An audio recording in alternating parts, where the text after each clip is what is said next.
Donald Trump కు Qatar పాలకులు విలాసవంతమైన విమానాన్ని బహుమతిగా ప్రకటించడంపై అమెరికాలో రాజకీయ రగడ చెలరేగింది.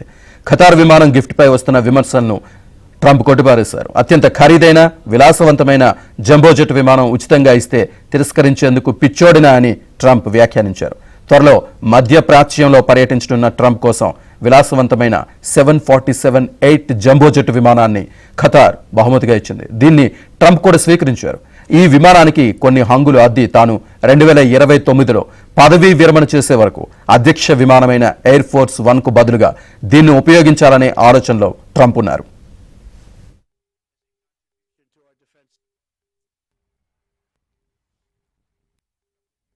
ఇలాంటి బహుమతిని అంగీకరించకపోవడం మూర్ఖత్వమే అవుతుందని, ఈ విమానం అందుకోవడం అన్నది గొప్ప విషయంగా ట్రంప్ అభివర్ణించారు. అయితే ఈ గిఫ్ట్ ద్వారా ఖతార్ రాయల్ ఫ్యామిలీ ఏమైనా లబ్ధి పొందనుందా, భద్రతాపరమైన సమస్యలు తలెత్తుతాయా అనే విషయాలను ఆయన కొట్టిపారేశారు. తాను ఇలాంటి ఆఫర్ను ఎప్పటికీ తిరస్కరించనని, ఉచితంగా ఖరీదైన విమానాన్ని ఇస్తున్నప్పుడు వద్దనడానికి నేనేమైనా తెలివి తక్కువ వాడినా అంటూ వ్యాఖ్యానించారు.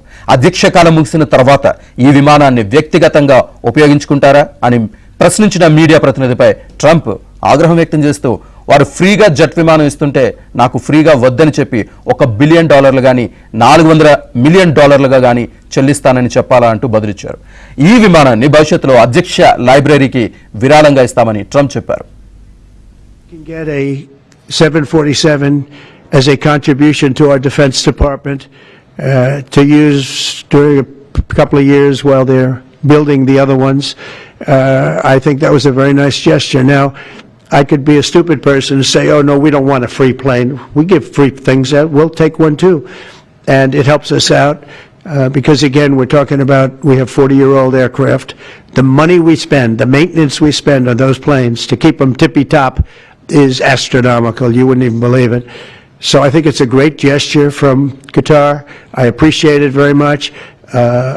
I would never be one to turn down that kind of an offer. I mean, I could be a stupid person, say, no, we don't want a free, very expensive